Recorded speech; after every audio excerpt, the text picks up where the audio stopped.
നുഹ എങ്ങോട്ടാ പോണത്? അപ്പോൾ നുഹക്ക് ഇന്ന് സ്കൂളില്ല കേട്ടോ. ഇന്ന് സ്കൂളിൽ 4ാം ക്ലാസ് വരെയുള്ള കുട്ടികൾ 4ാം ക്ലാസ്സിലെ കുട്ടികൾ ടൂർ പോയതാണ്. അപ്പോൾ ക്ലാസ് ഇല്ല. പക്ഷേ ഒരു പരിപാടി ഉണ്ട്, UKG ഫെസ്റ്റ്. അപ്പോൾ അതിൻ്റെ ഡാൻസ് പ്രാക്ടീസിന് പോവുകയാണ്.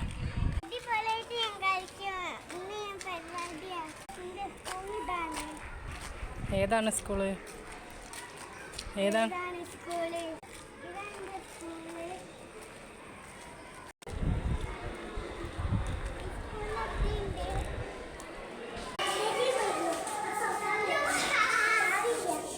സ്കൂളിൽ ടീച്ചർ എത്തിയിട്ടില്ല കേട്ടോ.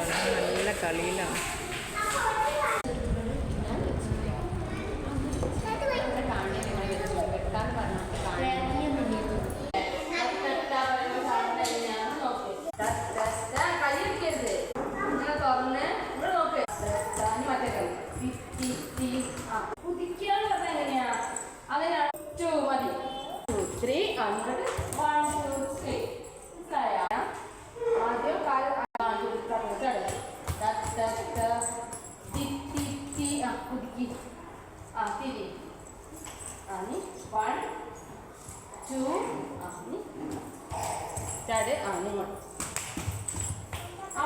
പ്രാക്ടീസൊക്കെ തകൃതിയായിട്ട് നടക്കുന്നുണ്ട് കേട്ടോ. പരിപാടിൻ്റെ അന്ന് ഫുൾ വീഡിയോ ആയിട്ട് വരും കേട്ടോ. അപ്പോൾ ഇഷ്ടപ്പെട്ട എല്ലാവരും ലൈക്ക് ചെയ്യുക, ഷെയർ ചെയ്യുക, സബ്സ്ക്രൈബ് ചെയ്യുക. Bye bye.